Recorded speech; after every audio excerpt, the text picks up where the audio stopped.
November 1950. The Korean War had already transformed from a brutal ground campaign into something much larger. American forces had pushed deep into North Korea. United Nations troops were moving toward the Chinese border. For a moment, it appeared the war might be nearly over. Then everything changed. Chinese forces entered the war in massive numbers. And suddenly, the Yalu River was no longer simply a border. It became a warning line. On one side was North Korea. On the other was Manchuria, under the control of Communist China. And beyond that border were Soviet aircraft, Soviet pilots, Soviet advisors, and an aircraft that was about to change the history of aerial combat, the Mikoyan-Gurevich MiG-15. To American pilots seeing it for the first time, the MiG-15 looked almost unreal. It had swept wings, a sharply pointed nose, a compact fuselage, and the kind of performance that made America's newest jet fighters look surprisingly old. The MiG could climb faster, it could fly higher, and it could move significantly faster than the U.S. Navy's Grumman F9F Panther. But there was one problem. The United States Navy wasn't about to abandon the sky over the Yalu. Instead, American carrier pilots were about to enter one of the most dangerous and important aerial confrontations of the early Cold War. And for 8 tense days in November 1950, the skies near the Yalu became a testing ground. Soviet MiG-15s appeared. American Panthers answered. The two sides watched each other, measured each other, tested each other's limits. And on November 9th, one Navy pilot would chase a Soviet MiG into a dive that should have been suicidal. His name was Lieutenant Commander William T. Amen. His aircraft was a Grumman F9F Panther. And what happened next would become one of the defining moments in the early history of jet warfare. Because the first confirmed U.S. Navy jet versus jet victory of the Korean War wasn't achieved by the fastest aircraft. It wasn't achieved by the highest flying aircraft. It wasn't achieved by the fighter everyone expected to dominate. It was achieved by a pilot who refused to let a faster enemy simply escape. The jet age arrives.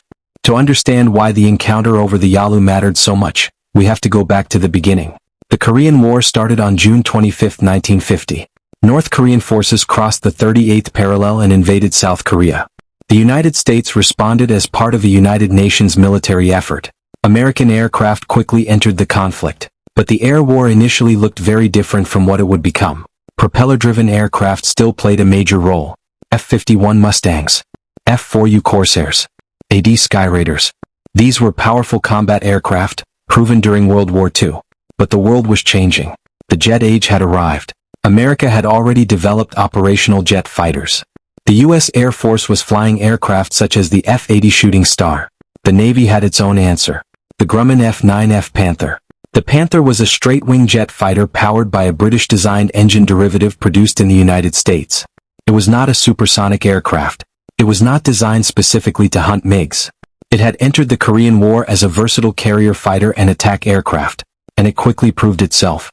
On July 3, 1950, Lieutenant Junior Grade Leonard H. Plog of VF-51 became the first Navy jet pilot to shoot down an enemy aircraft during the war when he destroyed a North Korean Yak-9. But that was a propeller-driven fighter.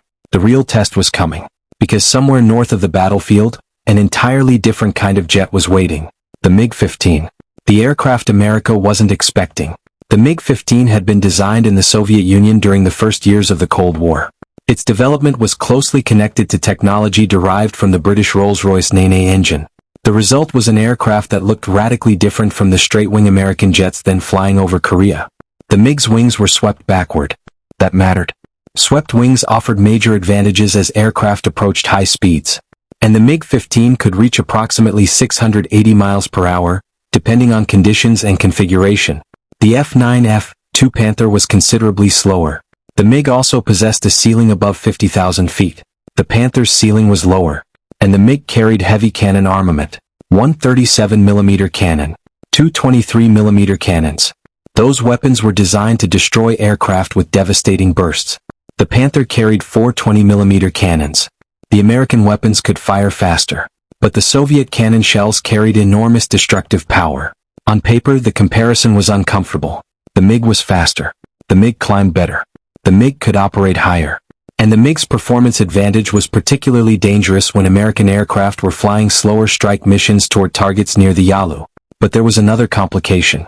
The MiGs were not simply North Korean aircraft. Soviet pilots were flying them. Moscow did not want to openly announce that Soviet forces were directly participating in the Korean War.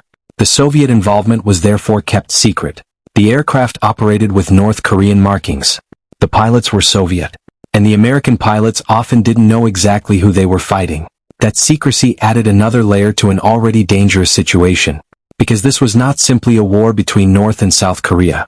The sky above the Yalu was becoming part of a much larger Cold War confrontation.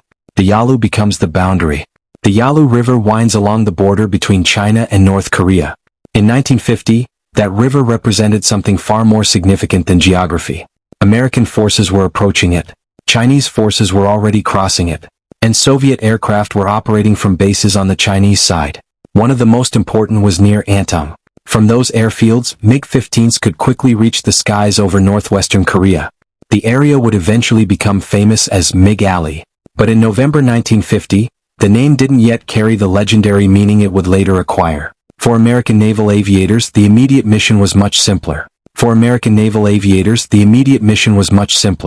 Strike the bridges. The bridges crossing the Yalu were critical transportation routes. If Chinese forces were moving troops, weapons, fuel, and supplies into Korea, those bridges were among the most important targets available. Task Force 77, the U.S. Navy's carrier force operating off Korea, was ordered to attack them. The missions were dangerous. Aircraft had to fly toward targets close to the Chinese border. They had to deal with anti-aircraft fire. They had to protect slower strike aircraft. And now they had to worry about MiG-15s. On November 9th, the confrontation became unavoidable. November 8th, the warning shot. One day before the Navy's historic encounter, the U.S. Air Force had already entered the new era of aerial warfare. On November 8th, American F-86 shooting stars encountered Soviet-piloted MiG-15s. The engagement became the first all-jet aerial battle in history. An American pilot claimed a MiG-15, but Soviet records later indicated that the MiGs involved returned to base. That left historians with an important question. Had the first MiG actually been shot down? Or had American pilots mistaken a maneuver or discarded external fuel tanks for a destroyed aircraft? The uncertainty remained, but the message was unmistakable. The MiG-15 was here, and the Americans were going to have to fight it. The next day, Navy Panthers would meet the same enemy. This time the result would be different. November 9th, the Panthers enter the fight. Morning came over the Korean peninsula. Far below the aircraft, the Yalu River separated Korea from Manchuria. American carrier aircraft prepared for another strike. The package included propeller-driven attack aircraft and fighters. The Douglas AD Skyraider was built to carry enormous weapons loads. The F-4U Corsair was still an important part of the Navy's combat force. And flying high above them were the F9F Panthers.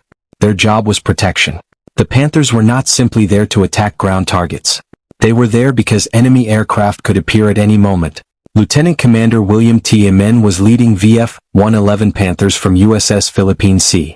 Amen was an experienced naval aviator. He understood the Panther's strengths. He also understood its limitations. If a MiG simply chose to run away at full speed, the Panther could have difficulty catching it. The MiG was faster. That was not theoretical. That was reality. The American pilots knew it. The Soviet pilots knew it. And then the warning came. Enemy jets. MiGs. At least 5 of them. They were approaching. Suddenly the mission changed. The bridge below was still the objective. But the immediate objective was survival. Silver shapes in the sky. The American pilots spotted the MiGs. Silver shapes. Swept wings. Fast. Very fast. For the Panther pilots, this was a completely different enemy from anything they had encountered during the war. The MiG-15 wasn't merely another fighter. It was a machine designed around high-speed performance. The Panthers turned toward the threat. And the first jet versus jet confrontation involving the U.S. Navy began. The MiGs had the advantage in raw performance. But aircraft performance is only part of aerial combat. The rest is positioning, timing, experience, discipline, and sometimes, pure determination. Amen's Panthers maneuvered to engage. The MiGs were faster. But speed alone doesn't guarantee victory. A pilot who dives away too early can give an enemy an opportunity.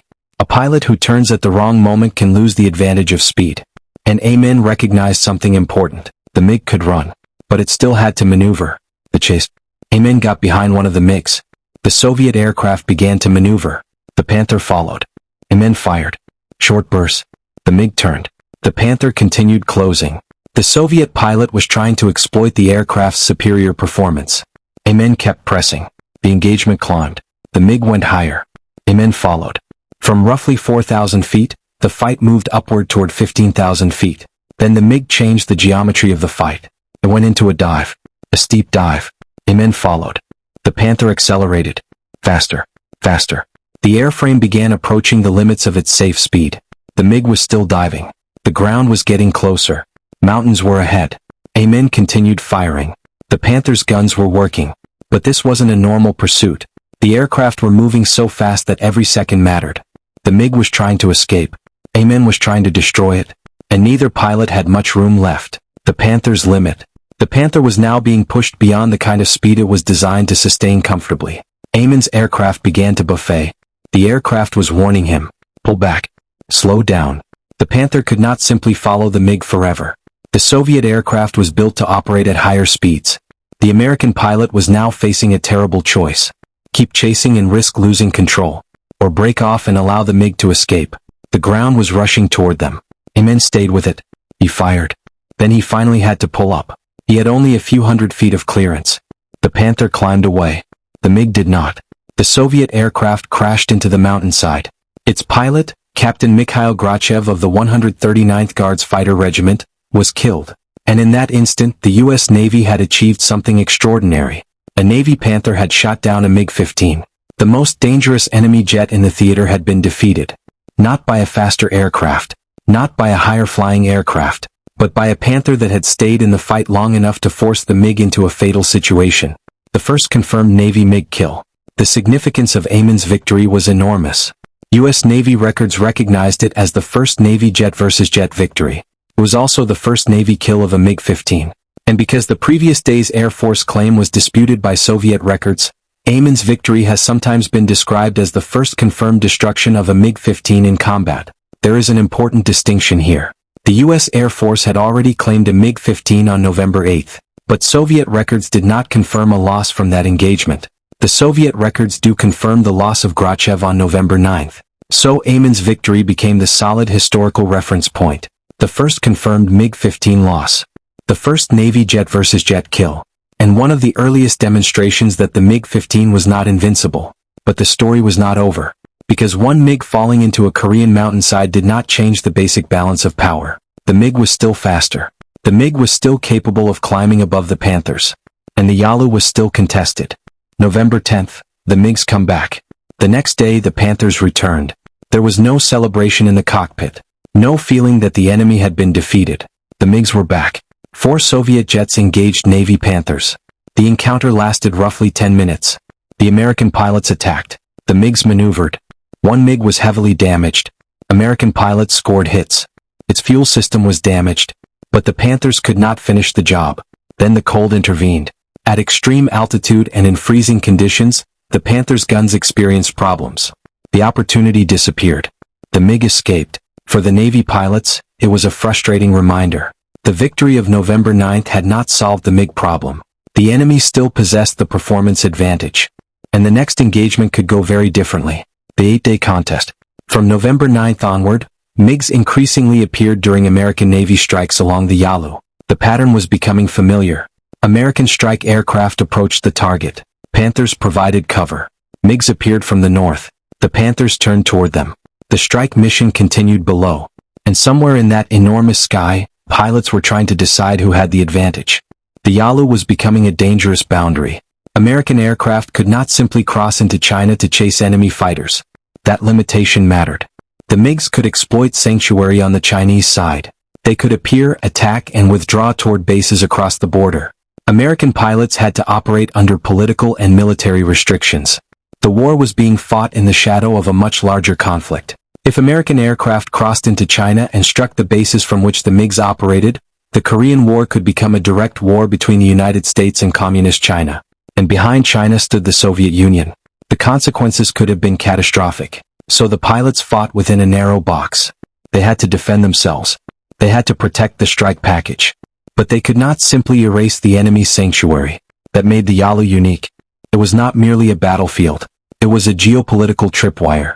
Why the Panther was still dangerous. If the MiG was faster, why did the Panther survive? Why could a straight-wing Navy jet challenge one of the most advanced fighters in the world? The answer begins with the pilot. The Panther had a strong gun system. 4 20mm cannons provided a concentrated stream of fire. Its aiming system was considered an advantage. The Panther was also rugged, could carry bombs and rockets. It could operate from aircraft carriers. It was not simply an interceptor. It was a multi-role combat aircraft, and naval pilots were accustomed to working as teams. That mattered enormously. Air combat was rarely a simple one-on-one duel that a pilot might have another Panther watching his back. A strike package could include fighters, attack aircraft, and other supporting aircraft. The MiGs might have the speed advantage, but the Americans had coordination. They had experience. They had radar and communications support. And most importantly, they were learning. Every encounter with the MiG-15 revealed something. How fast was it? How sharply could it turn? How quickly could it climb? What happened when it attacked from above? How did it behave when it was forced into a low-altitude fight? The first days of the MiG war were a brutal education, and the Americans were taking notes. November 11th. The MiGs return again. Beginning November 11th, MiG-15s began appearing during nearly every U.S. Navy strike along the Yalu. The message was clear. The Soviets were not going to surrender control of the airspace. The Americans were not going to stop attacking the bridges. The result was a dangerous aerial standoff. Strike aircraft moved toward the targets. MiGs appeared. Panthers intercepted. Sometimes there was a fight. Sometimes the MiGs withdrew. Sometimes the Americans chased. But the psychological effect was enormous. Every pilot knew that somewhere beyond the clouds or mountains could be an enemy jet with superior speed and climb performance. The MiG could appear suddenly. It could attack from altitude. It could fire its heavy cannons. And then it could disappear toward the Yalu. 4 American pilots flying slower aircraft below. The sky itself had become dangerous. The hidden Soviet war. There was another story unfolding at the same time. The pilots flying many of these MiGs were Soviet. But the Soviet Union did not want the world to know. This was part of the larger Cold War calculation. Washington and Moscow were already locked in a global confrontation. Europe was divided. Nuclear weapons had changed international politics. China had become communist in 1949. And now American and Soviet military personnel were fighting each other in the skies over Korea.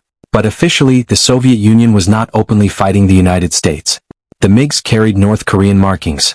The pilots operated under restrictions. They were instructed to avoid exposing their Soviet identity. Their radio communications had to be controlled. The Americans suspected Soviet involvement. But during the early battles they did not have the complete picture. This secrecy made the air war even more surreal.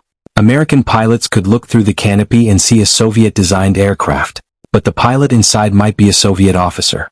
And if that pilot were captured, the political consequences could have been enormous. The Korean War was becoming a shooting war inside the Cold War. The battle on November 18th.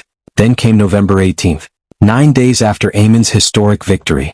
American carrier aircraft again approached the Yalu. The USS Valley Forge launched a strike package. Sky Raiders, Corsairs, Panthers, and waiting near the border were MiG-15s. This time the Soviet aircraft attacked in greater numbers.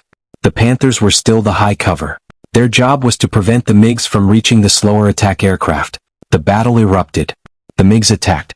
The Panthers turned. The sky became a maze of contrails, gunfire, turns, dives, and climbing aircraft. And the Navy pilots fought back. Lieutenant Commander William E. Lamb of VF-52 and Lieutenant Robert E. Parker shared credit for a MiG-15. Ensign Frederick C. Weber of VF-31, flying from USS Leyte, also scored a MiG victory. Within roughly a week and a half of the first confirmed Navy MiG kill, American naval aviators had claimed multiple MiG-15s. And importantly, the Navy had suffered no losses to MiGs in those early encounters. The myth of MiG invincibility was beginning to crack. 8 days that changed the air war. From November 9th to November 18th, the Yalu had become one of the most dangerous places in the Korean sky. For 8 days, the MiG-15 appeared to hold the advantage. It was the faster aircraft, the higher aircraft, the more modern aircraft.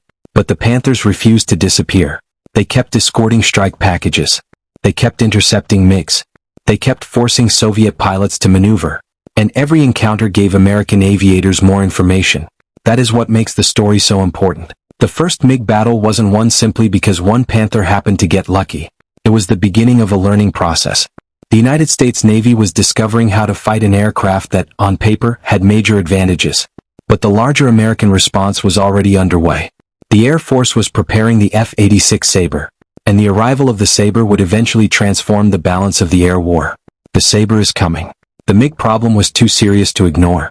The F-80 Shooting Star had been America's first operational jet fighter. but it was not optimized for fighting the MiG-15. The Panther had the same problem. America needed a fighter capable of meeting the MiG at high altitude and high speed. That fighter was the North American F-86 Sabre. The Sabre had swept wings. It was fast. It was stable at high speeds. And it was much closer to the MiG's performance envelope. The first Sabres were rushed toward Korea. The deployment was complicated. Aircraft had to be transported. Pilots had to arrive. Units had to prepare. But by December, the Sabre was entering combat. And on December 17th, Lieutenant Colonel Bruce Hinton scored the first confirmed F-86 victory over a MiG-15.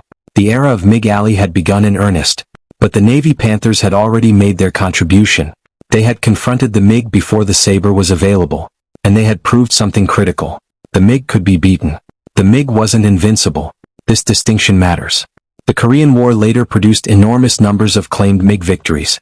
The F-86 became famous for fighting MiGs over MiG Alley. But the first phase of the jet war was much more uncertain. The MiG-15 had shocked American pilots. It was fast, could climb, could operate high. It carried powerful guns. And it had the advantage of operating from bases across the Yalu. But aircraft do not fight aircraft. Pilots do. And pilots fight situations. Eamon's victory demonstrated that. He didn't suddenly make the Panther faster than the MiG. He didn't magically give it a higher ceiling. Instead, he forced the engagement into a sequence where those advantages mattered less. The MiG turned. The Panther followed. The MiG dove. The Panther followed. The MiG eventually reached a point where the ground became more dangerous than the pursuing fighter. Eamon's Panther reached its own limits. But the MiG had reached its fatal limit first. That is the essence of aerial combat. The best aircraft doesn't always win. The aircraft that creates the better tactical situation often does. The man behind the gun, William T. Eamon, was not simply flying an aircraft. He was making decisions in fractions of a second, at several thousand feet, then higher, then diving toward the ground, with another jet ahead of him, with his own aircraft approaching its speed limitations. There was no room for hesitation. There was no modern digital flight display warning him exactly how much energy remained. There was no computerized missile system. There were guns, a gun sight, a radio, a cockpit, and human judgment. The Panther shook as it approached dangerous speed. Eamon had to know when to stop firing, when to pull up, when to accept that the aircraft had reached its limit, and when to trust that the enemy would not survive the maneuver. That decision-making was just as important as the machine itself. The pilot on the other side, Captain Mikhail Grachev, was experiencing the same war from the opposite side. He was flying a MiG-15. He had the faster aircraft. He had the better climb rate. He had heavy cannon armament. But he was still a human being inside a machine. And his aircraft was being pursued. The MiG descended. The Panther followed. The mountains approached. At some point, Grachev's options disappeared. The aircraft crashed. The pilot was killed. His death became part of a much larger and darker story. Because for decades, the Soviet role in the Korean Air War was only partially understood in the West. The identities of Soviet pilots were hidden. Their involvement was denied or concealed. But their combat records survived. And after the Cold War, historians were able to compare Soviet records with American accounts. That comparison helped establish what really happened over the Yalu. Eamon's victory was not simply an American claim. The Soviet record supported it. The bridge below there is an irony in the story. The MiG versus Panther fight was spectacular. But the mission itself was about something much less glamorous. Bridges. The Yalu bridges were critical to the movement of supplies. American aircraft were trying to damage or destroy them. But bridges are surprisingly difficult targets. Even a direct hit doesn't necessarily destroy a bridge. Structural components can survive. Damage can be repaired. And the enemy can continue using alternate routes. That meant the Navy had to keep returning. Again. And again. Every mission created another opportunity for MiGs to attack. So the bridge strikes became a recurring stage for one of the earliest jet versus jet confrontations in history. The target was on the ground. The battle was in the air. And the political boundary was just beyond the river. The price of flying near the Yalu. For the crews flying the strike missions, the danger wasn't limited to MiGs. There was anti-aircraft fire, weather, mechanical failure, carrier landings, fuel limitations, and the constant problem of operating far from home. The carriers were floating airfields. Every aircraft that launched had to eventually return. A pilot could survive an aerial battle and still face a dangerous recovery. The sea could be rough. Visibility could deteriorate. A damaged aircraft could become difficult to land. And the winter of 1950 was brutally cold. The Korean peninsula was entering one of the harshest winters of the conflict. For pilots operating at altitude, temperatures could become extreme. Weapons could malfunction. Aircraft systems could behave differently. The November 10th engagement demonstrated how weather and cold could interfere with combat capability. The enemy wasn't always another aircraft. Sometimes the environment itself was trying to kill you. Why 8 days felt like an eternity? 8 days may sound short. In a modern conflict, 8 days can pass in an instant.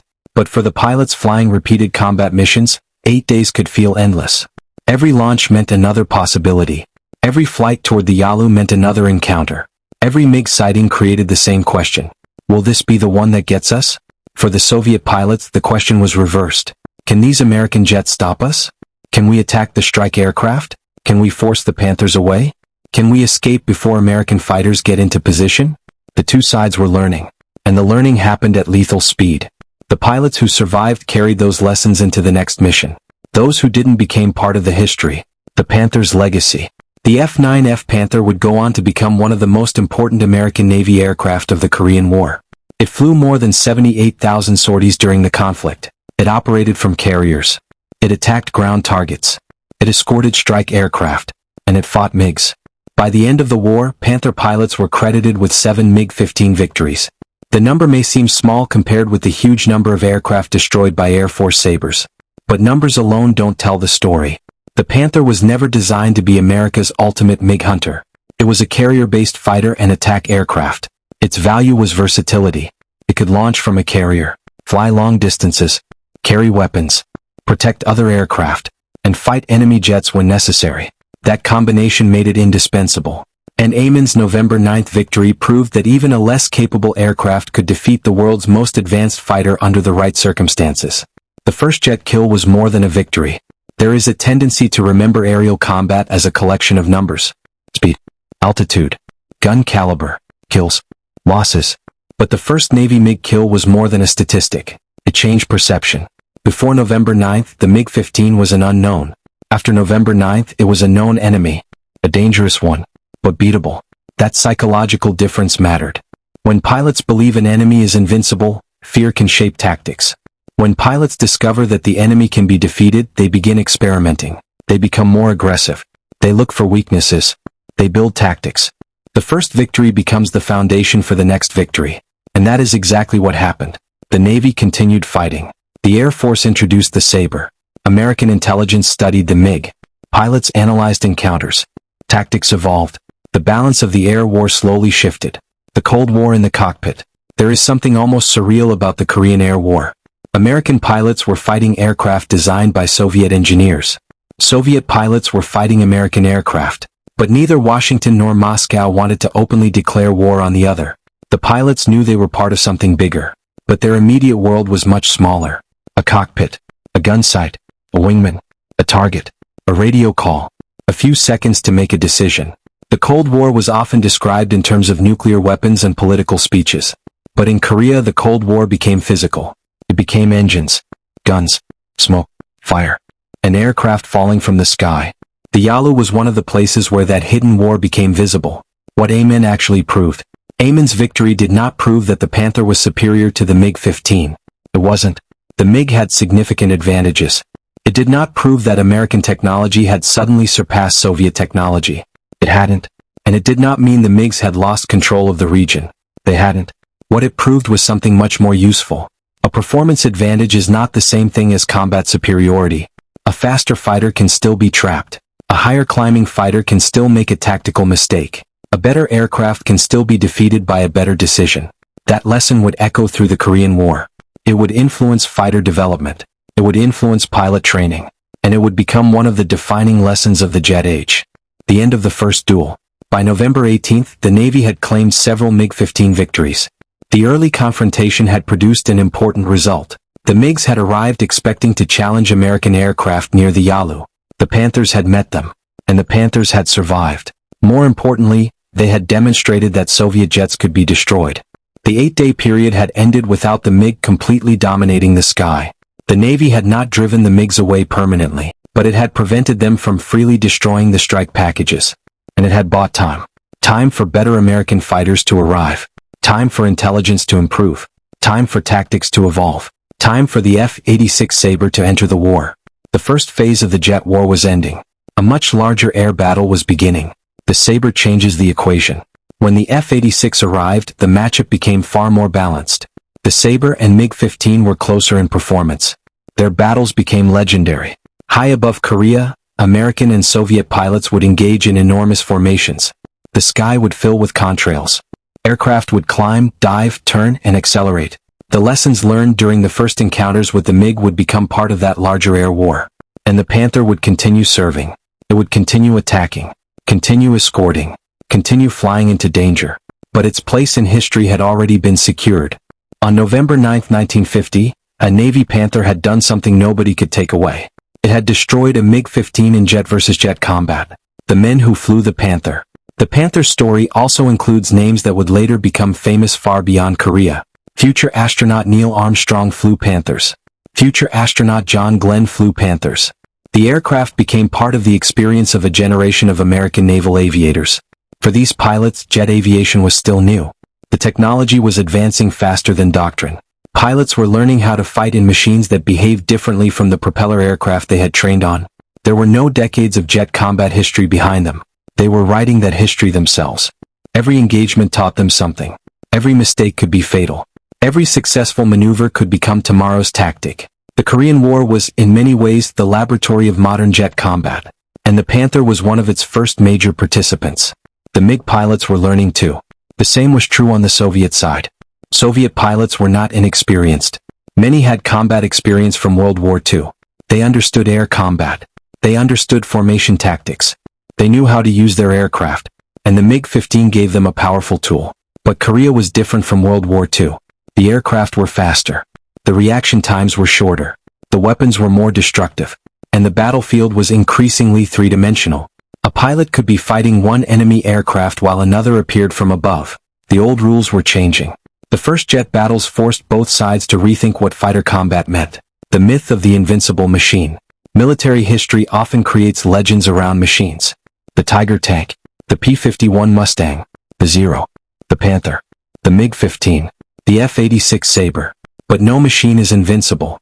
The MiG-15 was extraordinary. Yet it still depended on its pilot. The Panther was slower. Yet it still depended on its pilot.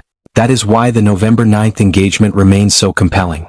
It was a fight between two machines that represented two different approaches. The MiG represented speed, altitude, and swept-wing performance. The Panther represented versatility, carrier operations, weapons accuracy, and pilot skill. And in the end, the slower machine won. Not because the laws of physics changed. Because the engagement was shaped by human decisions. The river remembers. Today the Yalu River looks peaceful. Water moves beneath bridges. Cities exist on both sides. Trains cross the border. People live ordinary lives. But in November 1950, the same river marked one of the most dangerous boundaries on Earth. On one side were American carrier aircraft. On the other were bases from which Soviet-piloted MiGs could launch. The river represented the limit of American military operations. It also represented the beginning of sanctuary for the communist forces. The pilots could see the border. They knew where it was. And that line affected every decision they made. The Yalu was not just a river. It was a political boundary drawn across a battlefield. The price of a few seconds. Eamon's pursuit lasted only moments. But history can turn on moments. If he had broken off earlier, the MiG might have escaped. If he had followed too aggressively, the Panther might have crashed. If the MiG had pulled out sooner, the result could have been different. If the Soviet pilot had chosen another maneuver, the battle might have ended another way. Aerial combat is built from these tiny decisions. Seconds, degrees, altitude, speed, position, a burst of gunfire, a pull on the control stick, a glance at the instruments. The difference between life and death can be smaller than the width of a wing. That is what made early jet combat so dangerous. The aircraft were faster than the human nervous system had been designed to handle. The pilots were learning in real time. And there was no second chance. The first confirmed MiG loss.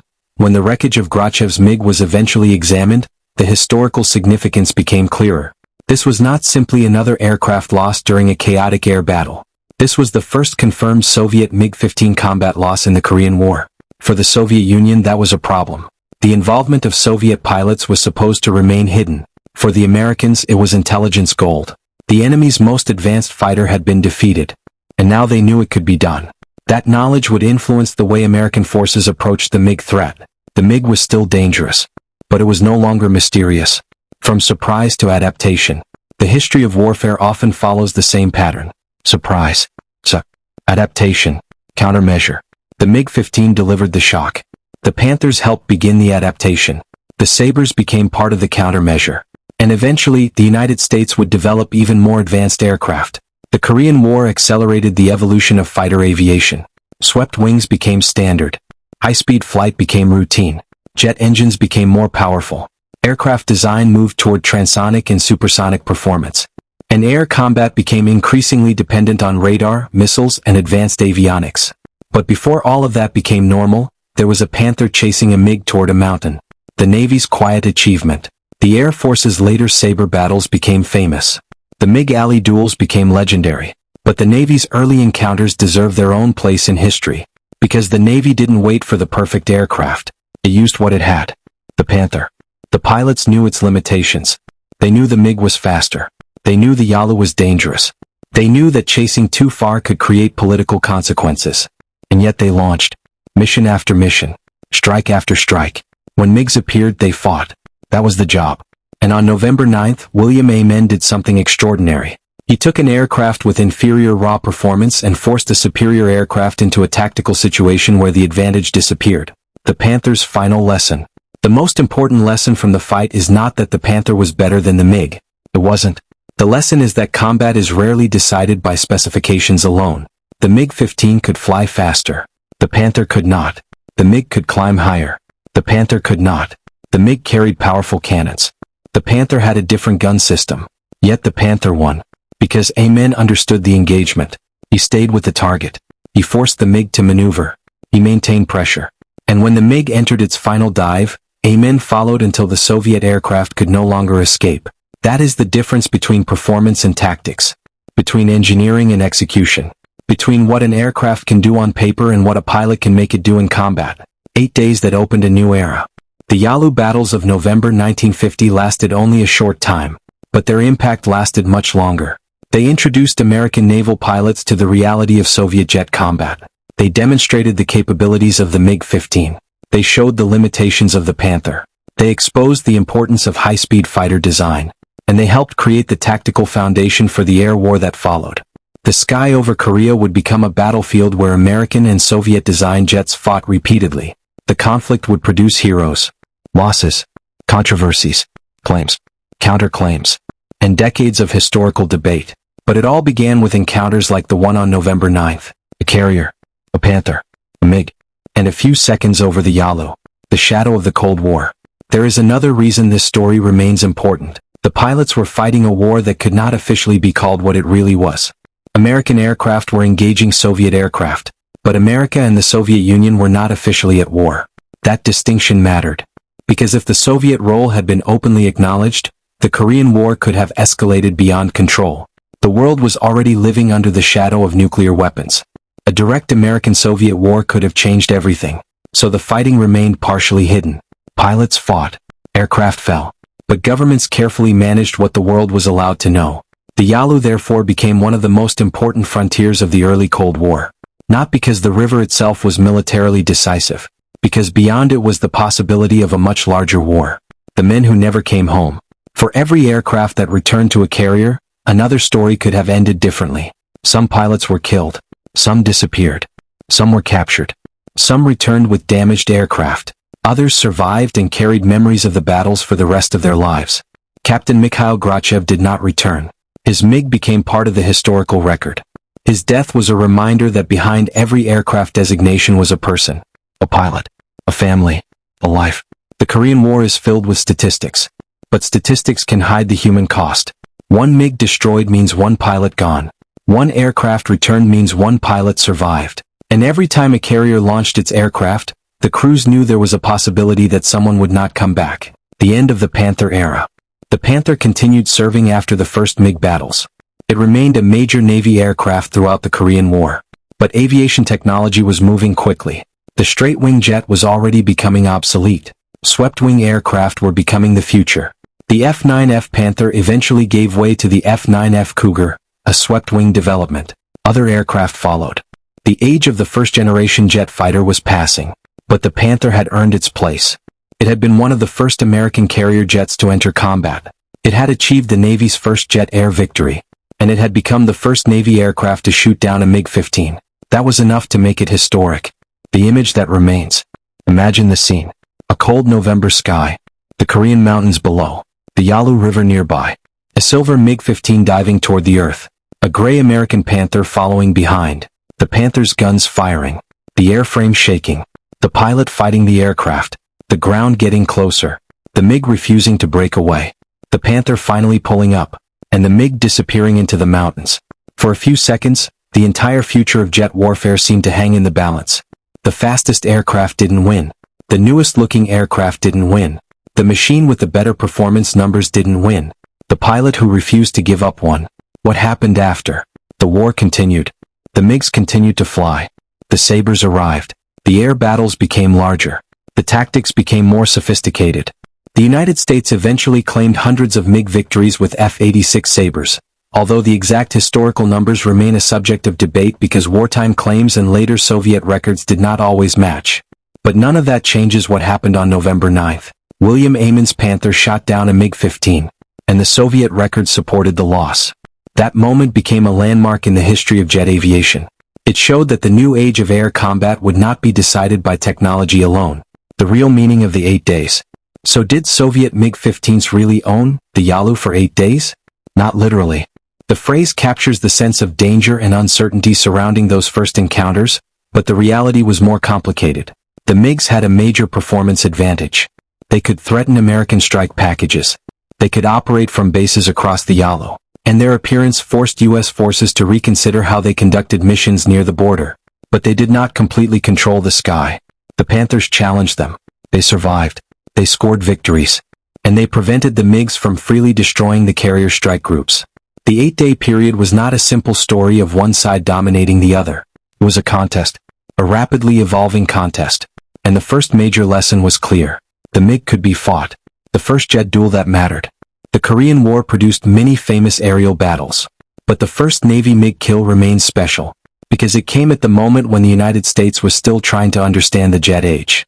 The enemy aircraft was faster. The pilot was flying from a country where American aircraft could not safely pursue. The political situation was extraordinarily sensitive, and the American fighter was not the aircraft anyone would have chosen if they had been designing the perfect MiG hunter. Yet the Panther won. That victory gave American naval aviation something priceless. Confidence. The MiG-15 was dangerous, but it wasn't unbeatable. The sky after November 9th. After Amen's victory, every Panther pilot knew something new. They had seen the MiG. They had fought it. And they had killed it. That knowledge traveled through the squadrons. Pilots talked. Intelligence officers studied the engagement. Commanders adjusted tactics. The next time a MiG appeared, the American pilots were no longer facing a complete mystery. They had a reference point. They knew the enemy could be forced into a bad position. They knew their guns could destroy it. They knew the Panther could survive the encounter. And that knowledge mattered. Because confidence changes behavior. The beginning of MiG Alley. The area around the Yalu would soon become famous as MiG Alley. It would become one of the most heavily contested pieces of airspace in the Korean War. American Sabres would meet MiGs in huge engagements. Pilots would climb thousands of feet above the ground. Fighters would break formation and attack. Some would return with bullet holes. Others would disappear. But before MiG Alley became famous, there was the first confrontation. And before the Sabre became America's answer, there was the Panther. The Panther entered the story first. It faced the MiG before the Americans had their ideal counter. And it survived. A new kind of war. World War II had been the war of the propeller fighter. Korea was becoming the war of the jet. The difference was enormous. A propeller fighter could give a pilot more time to react. Jets could cross enormous distances in seconds. Engagements happened at higher speeds. Climbs were faster. Dives were more dangerous. The human margin for error became smaller. Pilots had to learn a new language of combat. Energy, speed, altitude, Mach, buffeting, transonic effects. The aircraft were approaching the limits of what their pilots had experienced. And the November 9th fight was one of the first chapters in that education. The legacy of William Amen. William Amen's victory became part of U.S. Navy aviation history. But the importance of the event goes beyond one pilot. It represents a generation of naval aviators who entered an uncertain new era. They had been trained during the transition from propeller aircraft to jets. They had learned carrier operations. They had learned formation flying. And suddenly they were facing one of the most advanced fighters in the world. Ayman's success demonstrated what experienced naval aviation could accomplish even when the aircraft itself was not the fastest available. His Panther became a symbol of adaptability, not perfection. Adaptability. The lesson for America. America's response to the MiG threat would eventually involve better aircraft, the F-86, improved radar, better training, better tactics, and eventually entirely new generations of fighters. But the first response was simpler: learn. The Navy learned from every encounter. The Air Force learned. Engineers learned. Commanders learned. The Korean War accelerated America's understanding of modern air combat, and that learning process would influence fighter development for decades. The final image. November 9, 1950. Somewhere near the Yalu River, a Soviet MiG-15 had appeared. It was faster than the American Panther, higher performing, heavily armed, and supported by a hidden military power that the world was not yet ready to openly acknowledge. But one Navy pilot stayed with it. William Ayman followed the MiG through the sky, then down, firing, closing, pushing his aircraft toward its limits, until the MiG reached its own. The Soviet aircraft crashed. The Panther survived, and the Navy had its first jet versus jet victory. That single engagement did not win the Korean War. It did not destroy the MiG threat. It did not make the Panther superior. But it changed something important. It proved that the enemy could be beaten. The final lesson. The story of the MiG-15 and the Panther is ultimately not a story about one aircraft being better than another. It is a story about what happens when technology meets human judgment. The MiG had speed. The Panther had determination. The MiG had altitude. The Panther had positioning. The MiG had powerful guns. The Panther had a pilot who understood when to press the attack. And in those few seconds over the Korean mountains, that was enough. The first confirmed Navy MiG-15 kill was a warning to everyone watching the sky. The jet age had arrived. The old rules were gone. And from that moment forward, the future of aerial combat would be decided at hundreds of miles per hour. Above the Yalu River. Above the Korean mountains. And sometimes just hundreds of feet above the ground. The Panther had drawn first blood. The Sabre was coming. And the skies of Korea were about to become one of the most dangerous aerial battlefields of the Cold War. The MiG-15 had arrived believing it could dominate the border. For 8 days, it had forced American pilots to respect its power. But on November 9th, one Navy Panther proved something that would echo throughout the war. A superior machine can still lose. A faster enemy can still be caught. And sometimes, the difference between victory and defeat is nothing more than one pilot refusing to break away. The Yalu River had become the frontier. The MiG-15 had become the threat. And the Grumman Panther had become the aircraft that proved the threat could bleed. That was the beginning, not the end. The Korean War would continue for nearly 3 more years. The MiGs would return. The Sabres would rise to meet them. Hundreds of pilots would fight above Korea. Many would never return. But the first chapter of America's Navy versus MiG story had already been written. And it was written in gunfire. In a steep dive. In a cold November sky. By one Navy pilot who followed a faster enemy until there was nowhere left for it to go. William Ayman pulled his Panther out. The MiG did not. And history remembered the moment. The first confirmed U.S. Navy jet versus jet kill of the Korean War. The first Navy victory over a MiG-15. And one of the earliest moments when the world learned that the future of warfare would belong to the jet. Not because the jet was invincible, but because, from that day forward, every pilot in the sky knew exactly how much depended on the person sitting behind the controls.